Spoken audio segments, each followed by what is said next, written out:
Muchísimas gracias, Jordi, por aceptar esta entrevista en Ariadna TV. Es fantástico. Muchas gracias a ti. Vamos a desgranar conceptos maravillosos con este último libro que has hecho de ecosofía, el pensamiento de Raymond Paniker, y vamos a adentrarnos también en el mundo de la ciencia, porque tú has estudiado filosofía de la ciencia, ¿es correcto? Yo he enseñado filosofía de la ciencia, sí. ¿Qué es la filosofía de la ciencia? La filosofía de la ciencia sería toda reflexión en profundidad sobre lo que es la ciencia.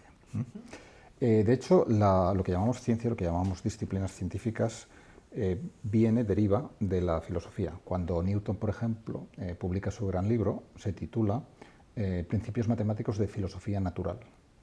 Newton se considera a sí mismo filósofo natural.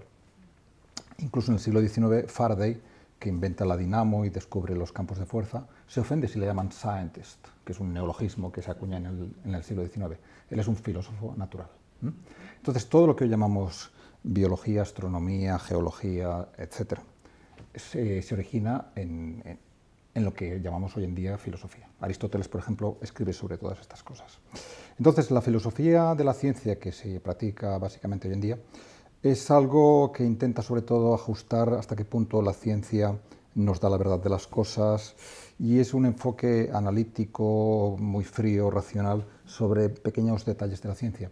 Yo hago filosofía de la ciencia, o he hecho filosofía de la ciencia un poco en un sentido distinto, que es aprovechar todo lo que está descubriendo la ciencia en los últimos años y en las últimas décadas, para ver qué nos dice sobre el fondo de la realidad, qué nos dice sobre el mundo. Porque lo que ha ocurrido es que la ciencia que nace en el siglo XVII, con Galileo, Descartes, Newton luego, etc., intenta comprender el mundo como una gran máquina, como un gran mecanismo que únicamente responde a leyes matemáticas. Y lo que está ocurriendo es que cuanto más hemos ido profundizando en ese enfoque de intentar revelar la realidad como puramente mecánica, más resulta que no funciona. Más resulta que la realidad es mucho más que simples mecanismos. Y eso lo vimos primero con la física cuántica.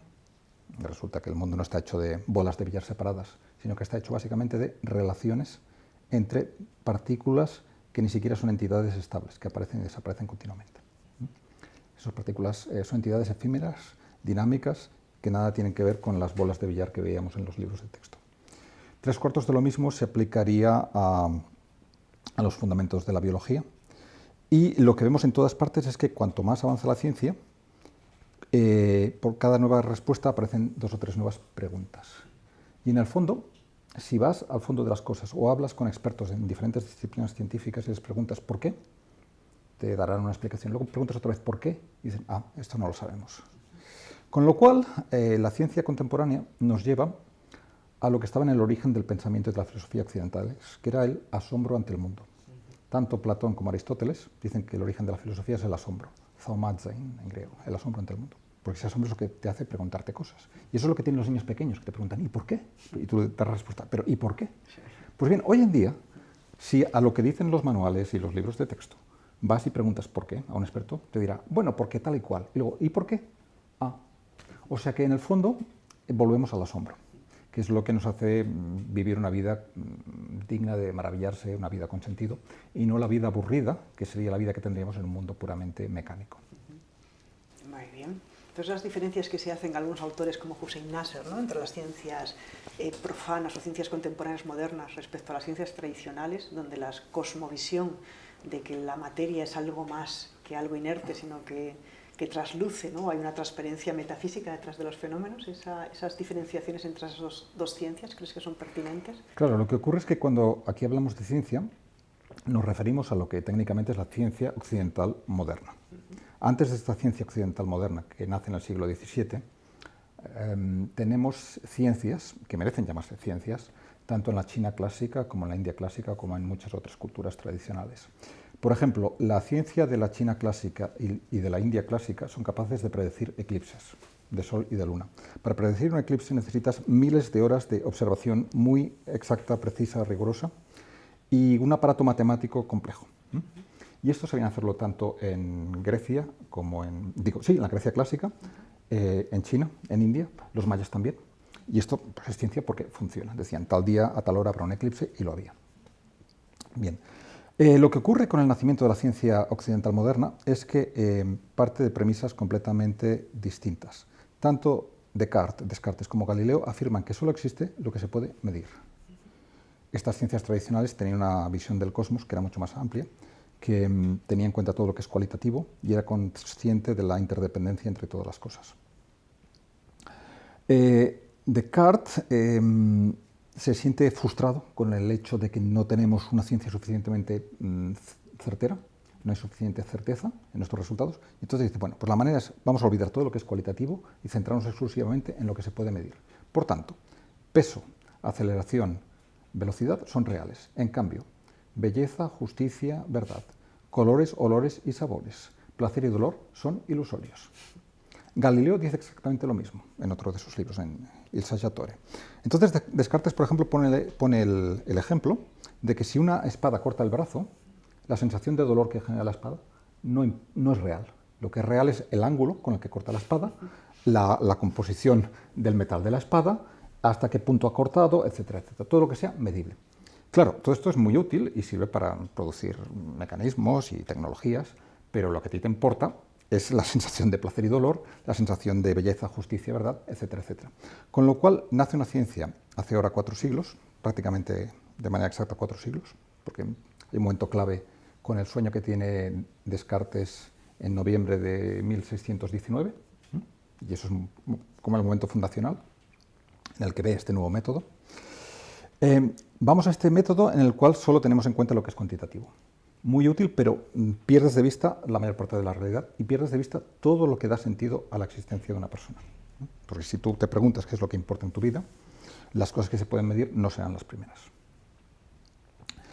Entonces, otra característica del método de Descartes es que para entender una cosa la hemos de fragmentar en las partes más pequeñas posible. Y que si se pueden dividir más, vamos a dividir más, y más, y más, y más.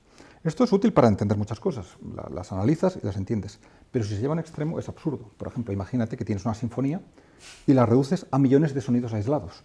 Bueno, pues puedes medir los sonidos con un sonómetro, con lo que sea, pero se acabó la sinfonía. Por tanto, bueno, o tienes un organismo, una persona, la desmontas en todas sus células, se acabó la persona. Por tanto, este método es evidente que si lo llevas a un extremo es absurdo, pero lo que estamos haciendo es esto. Y de rebote nos resulta que a medida que vamos al fondo de las cosas, ese fondo de las cosas nos dice, no, no, yo no soy una máquina. Que es algo que ya sabían estas ciencias tradicionales. Entonces hemos inventado una ciencia que, sobre todo, es más útil para dominar y controlar. De hecho, Descartes, en el discurso del método, dice explícitamente que el propósito de ese método es convertirnos en amos y poseedores de la naturaleza. Eso no es lo que intentaban los astrónomos o médicos, botánicos, etcétera, chinos, indios y de otras culturas tradicionales. No había esa intención de controlar.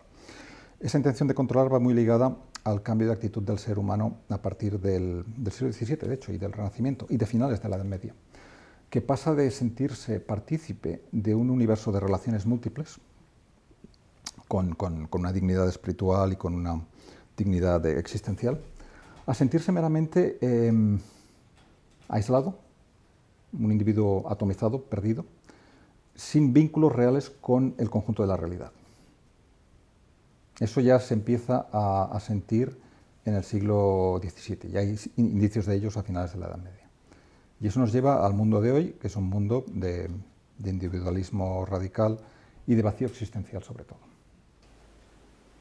Muy bien, pues vamos a analizar un poquito más esa ciencia sin conciencia, ¿no? Esa ciencia que anula la dimensión espiritual del ser humano, ¿no? Decía en el libro que estaba leyendo ahí con Paniker, ¿no? Hablaba de la dimensión de la relación con los dioses, la relación con el hombre, ¿no? Todas esas ciencias de la lógica, de la gramática, de poder tener buenas relaciones con el otro, ¿no? Ahora el lenguaje también está teniendo una reducción salvaje, cada vez más pequeña, cada vez tenemos más dificultad de aumentar nuestra capacidad relacional, ¿no? Que es cuando aumenta la inteligencia.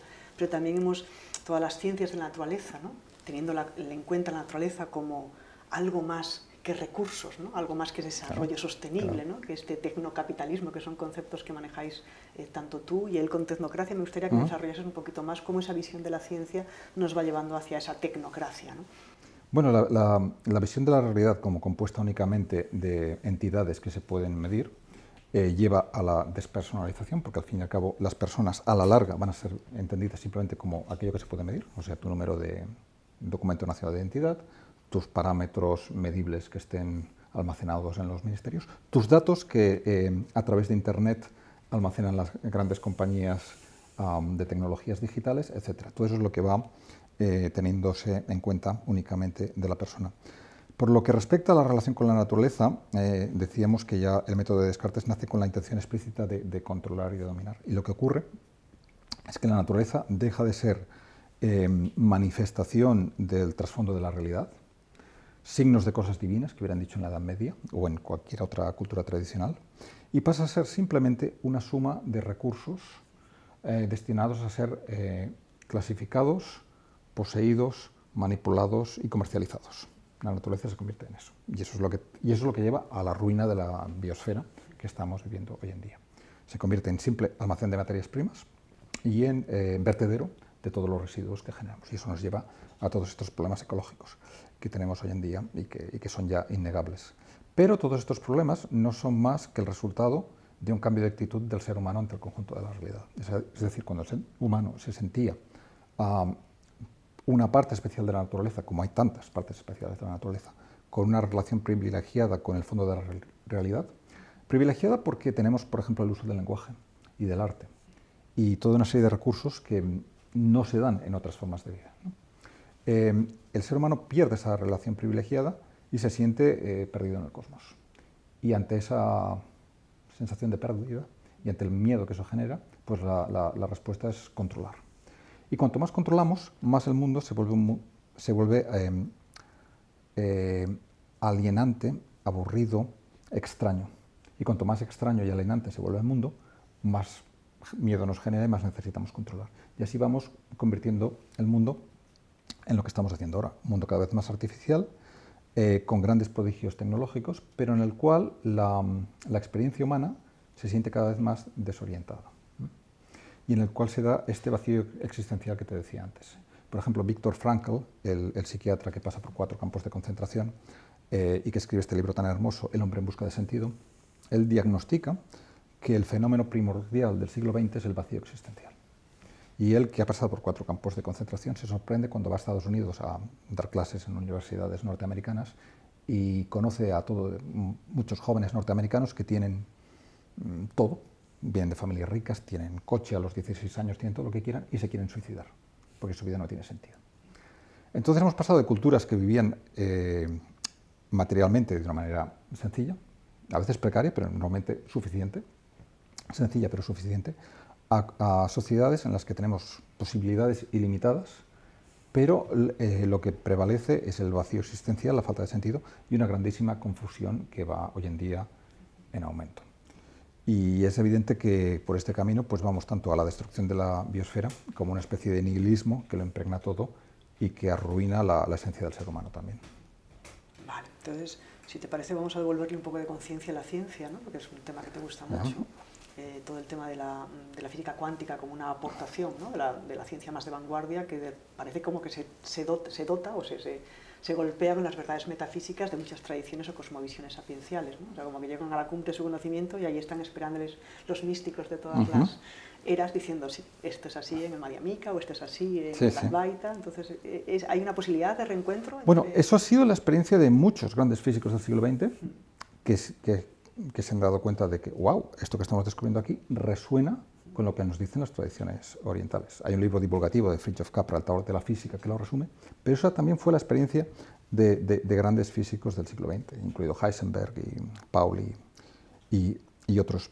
Entonces, una conclusión de la física cuántica es el hecho de que no hay fenómeno que sea fenómeno, que exista, sino es un fenómeno observado, lo cual implica siempre que todo lo que ocurre está siendo visto, percibido, observado por alguien, en último término. Puede registrarlo una máquina, pero luego eso que ha registrado la máquina lo tiene que ver una conciencia humana. Y aquí se plantea la cuestión de que la conciencia, que tú estabas mencionando, ¿de dónde viene la conciencia? O sea, si estamos hablando es porque hay una conciencia que compartimos hasta cierto punto y por eso nos entendemos. Pero lo que nos dicen los libros de texto que aceptamos como verdad científica hoy en día es que en el principio era la materia, luego no se sabe cómo de esa materia inerte apareció la vida y luego no se sabe cómo, a partir de una combinación de moléculas que estudia la biología, apareció la conciencia. Todas las otras cosmologías que ha habido en el mundo, indígenas y de culturas tradicionales y de grandes filósofos, etc., lo que sitúan en el origen de la realidad es algo inmaterial, es algo intangible. El Tao, de los chinos, en el principio era la palabra que dice el Evangelio de Juan, Rigpa en el budismo tibetano, lo que quieras. Algo intangible a partir de lo cual el uno de Plotino, a partir de lo cual emana una realidad un tanto más densa que se acaba manifestando como la realidad material. Entonces, si tienes, al principio, si partes de un universo que ya tiene conciencia, de ahí puedes derivar cosas menos complejas, como la materia. Pero si partes de un universo que es puramente materia y energía, ¿de dónde sale la conciencia? No hay explicación ninguna posible. Entonces, una de las grandes diferencias entre la ciencia moderna y las ciencias tradicionales, las cosmologías tradicionales y las grandes tradiciones filosóficas y espirituales, es que aquí tenemos el problema de que la conciencia, que es la sustancia básica de lo que da sentido a lo que hacemos, a todo lo que tenga que ver con belleza, verdad, justicia, etc., pasa por la conciencia. Toda palabra que decimos. Todo eso deja de tener sentido. Y ahora que digo palabra, date cuenta que cuando estamos hablando van pasando por nosotros miles de palabras perfectamente conjugadas gramaticalmente, sin que tú tengas que estar pensando, y esto, a ver, en la tercera persona del plural, ¿cómo se dice? Y si hablas más de una lengua, pues puedes tener un repertorio de decenas y decenas y decenas de miles de palabras que van llegando cada una cuando quiere. Y esto es un misterio que tampoco podemos explicar. Wilhelm von Humboldt, el gran lingüista del siglo XIX, se da cuenta de esto, de que, bueno, pero ¿cómo es posible? ¿No? Si tú tienes decenas de miles de unidades, ¿cómo es que se van combinando? Mientras tú estás pensando, tú lo único que tienes que hacer es pensar en lo que vas a decir, poner la intención, y las palabras vienen solas. Entonces el lenguaje habla a través de ti. Cosa que desde la perspectiva reduccionista de la ciencia moderna no es así. Se supone que hay unas neuronas que en una parte del cerebro almacenan datos relacionados con el lenguaje y se van combinando, pero en realidad tu experiencia como hablante no es esa. Tu experiencia es que algo habla a través de ti, y sobre todo cuando dices o escribes cosas especialmente interesantes, puedes sentir que algo habla a través de ti. Y ese algo que habla es un fondo de la realidad al cual la ciencia moderna no puede acceder de ninguna manera. Y no solo no puede acceder, sino que, dado que solo acepta como real lo que se puede medir, se ve obligado a decir, eso no puede existir. Y sin embargo, cualquier otra persona de una cultura tradicional, indígena, oriental, occidental o lo que fuere, te diría, bueno, claro que existe, que tú no lo puedes medir, es tu problema que no lo puedes medir. Claro, me recuerda mucho a las prácticas con Alan Wallace del budismo tibetano, en el que en las meditaciones te hacen sacar la conciencia de tu pequeño cerebro y ponerlo en el centro de la gompa, de la habitación de meditación, ¿no? Y de repente, claro, la perspectiva y la información a la que accedes es inmensamente más infinita que la pequeña vasija en la que uno se contiene, ¿no? Tu conciencia personal como Beatriz es una ola del gran océano de conciencia del conjunto de la realidad. Y es una ola única y irrepetible. No quiere decir que sea una ola más. Cada ola de un océano es diferente de las demás. Tiene su propia salinidad, su propia concentración de diferentes especies de plancton, pH, lo que sea, multitud de parámetros distintos. Cada ola es única, pero corresponde al conjunto del océano. Pues bien, una de las confusiones fundamentales del mundo contemporáneo es haber creído que la conciencia, que es lo más esencial de nuestra experiencia, es un epifenómeno, es algo que aparece de rebote, como un efecto secundario, después de que el universo ha estado dando vueltas y vueltas y vueltas durante miles de millones de años. En vez de percibir, darse cuenta de que esa conciencia ha de estar al principio desde siempre, como han percibido, constatado las grandes tradiciones sapienciales y filosóficas en Oriente y en Occidente. Entonces el paso de sentir la conciencia como algo secundario, extraño, a verla como centro de la realidad cambia muchas cosas. Por ejemplo, significa que lo que tú sientes en tu interior, en tu foro interno, reverbera en el conjunto de la realidad. No es algo que se queda ahí privado y solo lo sabes tú, sino que reverbera en el conjunto de la realidad. Y tiene quizá más influencia que cosas que haces de manera tangible, material, etc. Y también significa que lo que llega a ti también viene de otros lugares. Y olas de otras partes del océano también afectan a las corrientes que llegan hasta ti. O sea que se da un cambio radical en tu percepción del mundo si pasas de creer que la base de la realidad es la materia a creer que la base de la realidad es la conciencia. Entonces vamos a ayudar, si te parece, a partir de nuestras preguntas y respuestas, ir llevando a la gente a dotarle de ese cambio de mirada, ¿no? Esa metanoia, ¿no? que todos los místicos, los filósofos y la gente abierta a esa dimensión intangible de la realidad como fondo de realidad que somos. ¿Cómo realizamos esa conversión? Y yo creo que, por ejemplo, una palabra que nos podría ayudar mucho a ayudarles a mirarlo desde otro lado es el anima mundi, esa santa tierra en la que somos, ¿no? ese hogar que somos también, esa carne hecha de tierra, ¿no?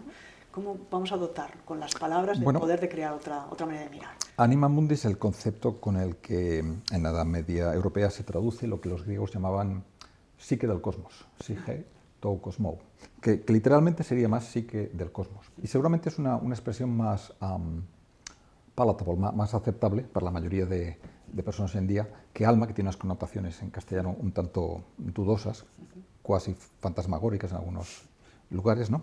Mientras que psique es lo que estudia la psicología. Aquí no hay nadie que vaya a negar que existe la psique.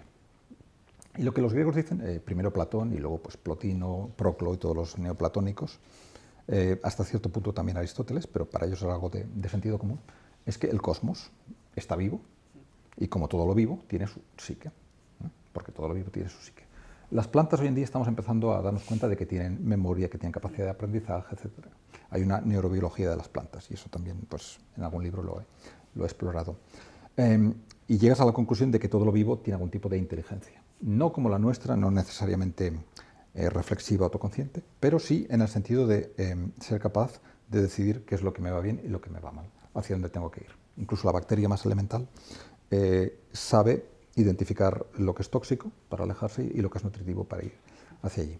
Pues bien, si eso ya se da a nivel de la bacteria, e incluso, por ejemplo, Barbara McClintock, premio Nobel de Medicina o Fisiología en 1983, cuando da su discurso de agradecimiento por el Nobel en 1983, dice que es evidente que la célula tiene capacidad de sensación y de conocimiento. Cada célula. Y tu cuerpo tiene decenas de billones de células. Cada cuerpo adulto, humano, tiene decenas de billones de células sinfónicamente coordinadas, pues si no, no estaríamos aquí. Pues Barbara McClintock, esta premio Nobel, dice eso. Es evidente que hay sensación y conocimiento en la célula y deberíamos urgentemente estudiar esto. Han pasado décadas y no lo estudiamos porque eso no favorece los intereses de las grandes farmacéuticas o de los grandes intereses del capital que hoy en día financian la ciencia. Pero si ya hay sensación y conocimiento en la célula, pues ¿cómo no lo va a haber en el conjunto de la biosfera que hoy sabemos, por ejemplo a través de la teoría Gaia, que se autorregula de maneras fascinantes? Pues bien, esto que la ciencia ahora está empezando a redescubrir porque todos los pueblos indígenas ya sabían que la Tierra de algún modo está viva, Amalur o Amalurra en euskera, Pachamama en aymara y quechua en los Andes, en multitud, en todas partes, ha habido una percepción de la Tierra como algo vivo, que a veces se le llama madre o abuela, generalmente con un padre cielo. Y esto pues lo puedes ver como algo mitológico, etcétera, pero te lleva al fondo de que la Tierra se percibía como algo vivo. Incluso Leonardo da Vinci dice pues que la carne de la Tierra es el suelo, la tierra viva de la que salen las plantas. Las plantas y árboles son como el pelo. Los ríos y el mar son la sangre. Las rocas y cadenas montañosas, los estratos geológicos de las montañas son los huesos. Leonardo ve la Tierra como algo vivo, el mayor genio que ha habido en la historia de Occidente. Por tanto, esto no es una alucinación de alguien que se ha tomado alguna cosa extraña, sino que grandes genios, Leonardo del arte, pero también de la cultura, esto llega a Goethe y Schelling en el romanticismo alemán, en el siglo XIX, perciben, no piensan, perciben la Tierra como algo vivo. Entonces, una manera de salir de la pequeña jaula de la mente individual es darte cuenta de que tu mente individual es una ola de un océano mayor de conciencia, pero también otra manera es salir al campo y darte cuenta de que ahí hay algo más de lo que tú puedes explicar con biología, geología, botánica, climatología, etc. Todas esas disciplinas, microbiología, la que quieras, nos ayudan a entender detalles de lo que está pasando ahí, pero no nos ayudan a explicar el maravilloso proceso de autorregeneración y de equilibrio dinámico que hay ahí, ni nos acaban de transmitir ese plus que tiene el bosque, por ejemplo, en el que tú sientes que hay algo más ahí que simples masas de moléculas medibles, ¿no? Entonces, la conexión con la naturaleza es desde luego una puerta a sentir que tú formas parte de una realidad mucho mayor, a recuperar ese sentido del asombro que decíamos que está en el fondo de todo conocimiento, ¿no? Vale, me recuerda, todo me surgen miles de palabras y casi no pueden entrar todas. El taoísmo con su maravillosa metáfora del hombre como un pontífice, ¿no?, entre el cielo y la tierra, ¿no? La relación entre el macrocosmos y el microcosmos, ¿no? La naturaleza como una teofanía, ¿no?, un libro sagrado en el que se pueden leer los versos más hermosos, ¿no? Vale, pues vamos a dar claves a las personas que esto, que son como metáforas, se puedan convertir en experiencias reales, ¿no? ¿Cómo se cultivaría una mirada contemplativa, ¿no?, desde autores como Paniker, ¿no?, que habla tanto también del concepto de ecosofía, que me gustaría también que lo desgranásemos, ¿no?, que abriéramos el fruto de esa etimología, para ir acercando a que la mirada se puede convertir para ver todas estas cosas que estamos nombrando, ¿no? Pues empezando por el final, con lo que decías de ecosofía, porque tiene que ver con el anima mundi. Ecosofía literalmente significa, oikos, en griego clásico, es la casa de campo, el caserío, la masía, con el conjunto de personas y animales y plantas que habitan ahí. No es la casa, como a veces se traduce, sino que es ese sentido amplio con las vacas y los tomates. Tomates no tenían los griegos, pero todo lo que crece ahí, ¿no? El conjunto de entidades vivas de un espacio concreto. Oikos, de donde viene el eco de economía, ecología, etc. Y Sofía es sabiduría. Entonces, hay otros dos filósofos que también acuñaron independientemente este concepto de ecosofía, en el sentido de una sabiduría humana acerca de la Tierra. Pero Paniker dice que ecosofía para él no es solo la sabiduría humana acerca de la Tierra, que es combinar geología, biología, etc., ir un paso más allá, sino que también es la sabiduría que tiene la Tierra misma, la de ella, no la nuestra, sino la de la Tierra, que nosotros, si somos suficientemente receptivos, podemos aprender a recibir. Entonces, en el sentido de Paniker, ecosofía es en cierto modo el arte de aprender a escuchar a la Tierra, de aprender a escucharla y aprender a incluso dejarte guiar por ella. Porque estamos, decíamos antes, en un mundo de inmensa confusión, en el cual yo veo y mucha gente, ¿no?, un conflicto entre las necesidades de la tecnocracia, de todo el sistema tecnocapitalista ligado a muchas formas de poder, no solo político, económico y otras, que cada vez más va arruinando la biosfera y arruinando las vidas humanas simultáneamente, el sentido de las vidas humanas. Un conflicto entre las necesidades de todo este entramado tecnocapitalista, tecnocrático, y las necesidades de la vida verdadera, las necesidades de la biosfera y las necesidades del corazón humano. Entonces, de algún modo tenemos que elegir entre si nos alineamos y alienamos con las necesidades de la tecnocracia o nos alineamos, seguimos, nos dejamos acompañar por lo que nos dice el latido de la vida. Que no hay que ir a buscarlo necesariamente muy lejos, también está dentro tuyo, pero a veces para sentirlo dentro de ti te va bien irte a una montaña, a un bosque, a un lugar de naturaleza en el que haya silencio, ¿no? Entonces ese silencio es una de las claves para la contemplación. No es una de las claves, es un requisito esencial. Sin silencio exterior, pero también interior, no hay contemplación. Y fíjate que estamos en un mundo con más ruido que nunca. No solo ruido físico, medible, con sonómetros, sino ruido interior de miles de mensajes, en su mayoría irrelevantes, que nos llegan por todas partes, y toda la cháchara interior que se va produciendo, en parte en respuesta a todo ese aluvión de informaciones pequeñas, ¿no? En Un mundo feliz, esta distopía que escribe Aldous Huxley, aquí en la costa de Provenza, él dice que, él describe el poder de allá, de esa sociedad, considera que ningún ciudadano puede tener nunca un momento para estar a solas y para pensar. Se trata de que estén permanentemente entretenidos. No se puede estar a solas, no se puede pensar. Entonces, ahí, a diferencia de la distopía de Orwell, que es más el estilo tradicional de vigilar y castigar, ahí lo que se hace es inundar a la gente con distracciones, segundo a segundo, de manera que no tengan tiempo de reflexionar. O sea que la actitud contemplativa queda completamente barrida. Y esa actitud contemplativa es parte de la esencia del ser humano. No hace falta ser un místico y dedicarse a contemplar de manera exclusiva, pero todos los momentos que saboreas a fondo de la vida, en el encuentro con una persona, en el encuentro con un paisaje, con una obra de arte o con lo que sea, todos esos momentos son momentos de contemplación, son momentos de que no estás pensando en otra cosa, no te estás acordando de lo que pasó ayer ni de lo que quieres hacer mañana, estás ahí plenamente presente en el aquí y ahora y estás abierto a una experiencia que va más allá de las palabras y esa experiencia pues requiere silencio. Entonces esa mirada contemplativa por la que preguntabas requiere silencio, interior sobre todo, y algún tipo de entrenamiento con las muchísimas prácticas de refinamiento de la atención que han ido desarrollando las tradiciones contemplativas. La meditación es una de ellas, ¿no? En otras tradiciones puede ser también la oración, diversas prácticas físicas, rituales, etc. Pero la meditación para mí es como la gran avenida, ¿no?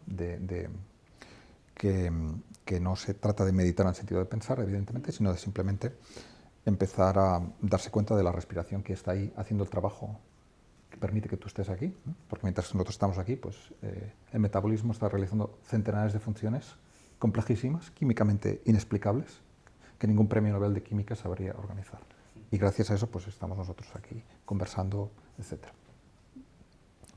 Pues bien, toda esa sinfonía creo yo que en el fondo emana, toda esta sinfonía de lo que hacen esos billones, decenas de billones de células del cuerpo, emana de un fondo de la realidad que está más allá de lo que la ciencia puede percibir. Y la meditación es una de las maneras de darte cuenta de este milagro, de estar vivos en el aquí y ahora, el milagro de la existencia. Y bien, sí, para mí la meditación ha sido el camino principal y es, creo, el más accesible para muchos de nosotros. Me recuerda mucho a un ensayo, creo que tiene Paniker, sobre este texto del Evangelio que Dios viste a las flores, a los lirios del campo. Los lirios del campo. Y te lleva a esa concepción, ¿no? De que la flor también, el momento en que la contemplación acontece, no solo tú miras a la flor, sino que la flor te mira. Y lo que permite que ambas nos miremos es ese fondo de realidad. Y luego las flores del campo van vestidas más hermosas que una princesa, etcétera, etcétera, ¿no? ¿Y cómo se diseña una flor del campo? Es decir, la naturaleza está llena de detalles que ningún ingeniero sabría reproducir, ¿no? ¿Y de dónde sale la inteligencia que crea todo eso? Bien, pues yo diría que hay una inteligencia intrínseca a la naturaleza que nos remite a esto que decíamos de la psique del cosmos, que en la perspectiva griega, platónica y neoplatónica, esta psique del cosmos es una parte de un entramado mayor que deriva del fondo de la realidad. Y ese fondo de la realidad se manifiesta de muchas maneras, también se manifiesta en cada persona, pero una de las maneras más visibles en que se manifiesta es esta psique del cosmos que organiza, coordina toda esta maravilla, por ejemplo ahora en primavera, de que las flores salgan a millones y millones en decenas de miles de variedades o centenares de miles de variedades y siempre adaptadas al lugar concreto, a las condiciones de cada lugar, etcétera, etcétera. Toda esa explosión de creatividad que se produce en cada primavera. Entonces esta broma de mal gusto, llamar a la inteligencia artificial inteligencia, claro. Esta broma de mal gusto, ¿no? Sí, broma de mal gusto, pero que tiene consecuencias. Yo, de hecho, en este libro que publiqué con Kairos, Inteligencia Vital, que en buena medida es sobre la inteligencia de todo lo vivo, de todos los organismos, pues llego a la conclusión de que todo lo que es vivo tiene inteligencia, pero para tener inteligencia hay que tener vida. Y por tanto, inteligencia artificial es un absurdo, es un oxímoron, una broma de mal gusto, como dices tú. Porque por más que tú puedes poner en el traductor de Google una frase en español y te la traduzca en inglés, aunque te la traduzca bien, que si es una frase, si pones un poema de Machado o una cosa un poco compleja, difícilmente te la traducirá bien, pero suponiendo que la tradujera bien, no habrá entendido nada. No hay ninguna experiencia, no hay ninguna conciencia, no hay ninguna percepción ahí. Entonces, la inteligencia artificial se parece tanto a la inteligencia verdadera como una flor artificial se parece a una flor de verdad. Una flor artificial vista de lejos y dices, ah, mira, qué bonita. Luego vas allá, la tocas, la hueles y dices, no, esto no es. Da el pego, lo parece. La inteligencia artificial es lo mismo. Sí que es rapidísima calculando con Google Maps cómo llegas de aquí a allá, pero no entiende nada. Y como no entiende nada, pues no es inteligencia, es simplemente cálculo. Y el cálculo no es inteligencia. Es una facultad mecánica que por eso pueden hacer las máquinas. Pero esto nos lleva a que precisamente nuestra sociedad pone el énfasis en dar prioridad a lo que saben hacer las máquinas. Y en cambio lo humano va quedando relegado. Y eso lleva a que todos los trabajos que antes los hacían personas y los hacían de manera humana, cada vez más los hacen las máquinas. Es decir, hace 100 años lo habrás visto en películas, pues tú ibas a una tienda y había una persona, el tendero, que iba a buscar el producto, lo pesaba en una báscula manual, te aconsejaba, no, quizá, mira, coge esta otra, tal. Bueno, y había un trato. Hoy en día tienes el supermercado en el cual la cajera, seguramente con un contrato precario, cajera o el cajero, se limita a pasar el código de barras por ahí. Y si le dices buenos días, pues le va bien, pero no hay mucho más que hacer, ahí no. Y ese trabajo ya es tan robótico, el que hace el cajero o cajera de supermercado, que pronto lo va a hacer una máquina. O sea, vamos llevando los trabajos a especializarlos, a dirigirlos hacia lo que pueden hacer las máquinas, para que efectivamente al final lo hagan las máquinas.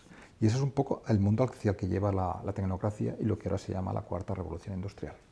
¿Tú crees que es inevitable, como dicen algunos pensadores, como Harari, que es que hay que conseguir ese fin de la enfermedad, ese fin del sufrimiento, ese paraíso en la tierra, ¿crees que es inevitable o hablemos de esperanzas haciendo el análisis crítico de dónde nos lleva? Bueno, yo veo dos maneras al menos por las cuales es imposible ese delirio de la cuarta revolución industrial.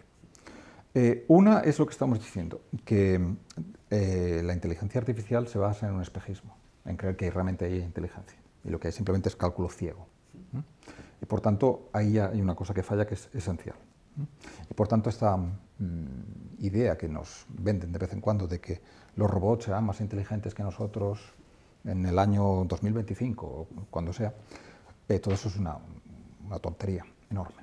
Es decir, los robots serán mucho más rápidos que nosotros haciendo raíces cuadradas, ya lo son, y haciendo cálculos mecánicos. Pero en lo que define verdaderamente la inteligencia, imposible. Haciendo buenos poemas, acompañando el corazón de una persona, haciendo una reflexión profunda, nunca, jamás podrán hacerlo.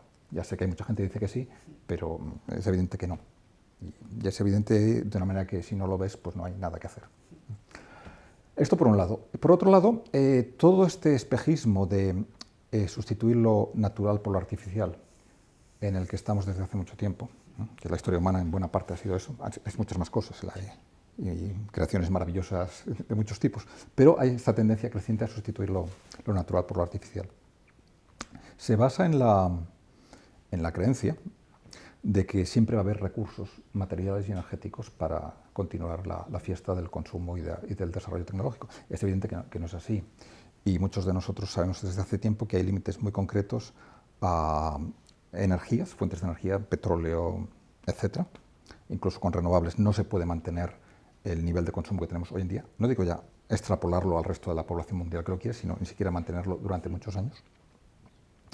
Y tampoco hay suficientes elementos materiales como para mantener toda esta orgía del consumo y del desarrollo tecnológico. Por tanto, esto tiene límites materiales clarísimos, geofísicos, y tiene límites esenciales a nivel filosófico de que detrás de todo esto solo hay espejismos. Entonces, la cuarta revolución industrial, todo esto intentar sustituir lo humano por la inteligencia artificial y sustituir todo lo natural por lo tecnológico, puede seguir avanzando, puede seguir destruyendo ecosistemas y arruinando experiencias humanas, pero nunca va a poder imponerse de la manera en que quienes lo promueven pretenden. Y por tanto esto es un juego de sombras, es una gran ceremonia de confusión que cuanto antes se acabe será mejor para la Tierra y para las personas. Eso me hace recordar también una entrevista con Oscar Pujol, ¿no?, que hablaba de la deidad que es la naturaleza en la India. No es una pobre madre que no tenga capacidad de autorregular con inmensas catástrofes y elementos absolutamente malignos para este ecosistema artificial que estamos contando, ¿no? También puede haber una respuesta por parte de la psique del cosmos. Sí, es decir, una vez te das cuenta de que la única inteligencia no está solo en los humanos, y desde luego no está solo en los humanos que tienen poder, sino que hay otras formas de inteligencia en el conjunto de la realidad, entonces digamos que hay muchos más actores en juego. Y entre estos actores en juego, pues hay unos más luminosos y otros más oscuros, pero no estamos solos. No estamos solos y por tanto no se trata solo de los tecnócratas contra las personas de buena voluntad, sino que hay muchos más actores. Y por tanto el conjunto del universo es el que va a tener la última palabra. incluso el reino de los dioses. Me vienen ahora las imágenes de Durga, ¿no? La diosa Sí, hindú, sí, sí. que le piden los dioses, haz algo con estos asuras. Exacto, sí, Esta sí. capacidad de concretarlo todo, de realizarlo Sí. todo, de materializarlo todo, y los devas donde quedan, ¿no? Y llaman a Durga para que ponga orden, ¿no? Sí, sí, sí. Y viene Durga y pone orden, o sea, que se preparen los Dimensión tecnócratas también. psique del cosmos no simplemente es una dimensión de sonrisas, ¿no? Sino que bueno, la naturaleza también se manifiesta en huracanes, terremotos y de muchas otras maneras. Y cosas menos espectaculares.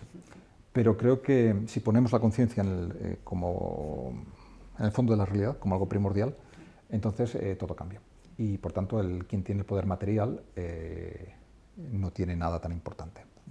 No es tan importante tener el poder material si el poder verdadero, la fuente de todo, está en algo intangible, como es la conciencia. Eso nos recuerda también a Martin Lins, ¿no? Cuando habla que el estado de la Tierra depende del estado de nuestros corazones, ¿no? O sea, que realmente podemos hacer mucho en esta distopía actual en la que estamos viviendo si todos los que nos escuchan se ponen manos a la obra y producen esa conversión, esa transformación de la mirada, ¿no? Que decía Paniker, que dicen todos los filósofos con dos dedos de frente. Y para mí lo esencial es esa transformación de la mirada, es decir, los actos que hacemos, que tienen repercusiones tangibles, que son evidentemente importantísimos, solo surgen cuando cambia tu mirada. Y por tanto, las acciones dependen de las actitudes dependen de los valores y creencias, pero los valores y creencias dependen de tu visión del mundo. Y visión del mundo quiere decir tu mirada. Y entonces, si tu mirada es de 7.500 millones de personas atrapadas en un planeta con una serie de problemas, es una cosa. Si tu visión se amplía a darte cuenta de que el fondo de la realidad es mucho más de lo que percibimos con nuestros sentidos, entonces, bueno, hay fuerzas que te pueden ayudar a hacer aquello que sientes, aquello que la vida te dice que tienes que hacer. Estaba buscando una frase que decía Paniker.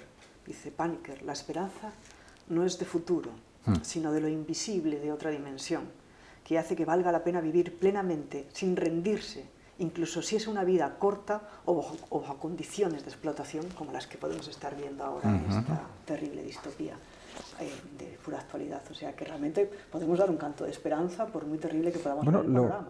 Esa dimensión invisible, y también el Principito, ¿no? Dice eso, que lo esencial es invisible, esa dimensión invisible siempre está ahí. Y por más que el mundo se oscurezca, flota sobre un fondo de luz. Y el acceso a ese mundo de luz siempre es posible. Y entonces sí que efectivamente la tecnocracia está ganando poder hoy en día, va creciendo la confusión, e incluso cuando me hablabas de la distinción entre la ciencia tradicional y la ciencia moderna, sí que ha habido este paso de una ciencia mucho más holística y que tenía en cuenta las cualidades y los vínculos, a una ciencia que simplemente se dedica a constatar lo que se puede medir, que es la ciencia del siglo XX, pero esta ciencia todavía tenía sus méritos, por ejemplo, su precisión, etc. Lo que tenemos hoy en día es como el virus de la corrupción corrompe a la ciencia. Yo, como te decía, bueno, vengo un poco del mundo de la filosofía y de la ciencia, y resulta que uno de los artículos científicos más citados en el siglo XXI se titula ¿Por qué la mayoría de resultados científicos son falsos?, de John Ioannidis, publicado en PLOS Medicine en el 2005. Y luego tenemos dos grandes revistas, sobre todo médicas, que son el Lancet y el New England Journal of Medicine. Pues bien, el New England Journal of Medicine, en 2009, una exdirectora de esta revista, de la más prestigiosa de Norteamérica, denunció que buena parte de lo que se publica en las revistas científicas médicas es falso y responde a los intereses de las farmacéuticas. Y en el caso del Lancet, su director, en el año 2015, Richard Horton, también dio cuenta de una reunión privada a la que había asistido en un editorial de la propia revista y reconoció que tal vez la mitad de lo que se publica en las revistas científicas es falso. Y cómo muchos científicos, dice él, esculpen los datos para que encajen con su teoría favorita, y cómo las universidades necesitan financiamiento, financiación, y por tanto pues, van por aquí y no van por allá, o se pliegan a los intereses creados que detrás de ellas.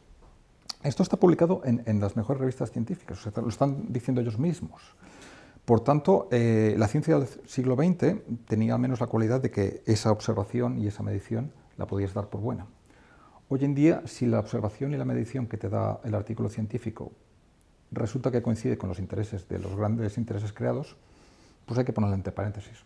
Si no coincide con los intereses de los grandes intereses creados, económicos y otros, pues seguramente la puedes dar por buena, pero si coincide, tienes derecho a sospechar, bueno, esto vete a saber.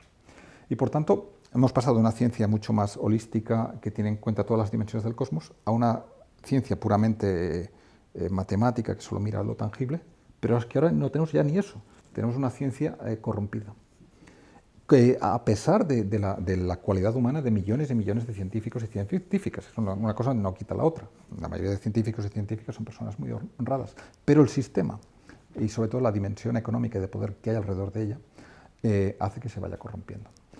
Y entonces cuando, bueno, lo estamos viendo continuamente, tenemos unos expertos que nos dicen unas cosas en los grandes medios de comunicación, y tenemos otros expertos que no nos dicen esas cosas en los grandes medios de comunicación. Y cuando la intentan decir en otros lugares, a veces se les censura.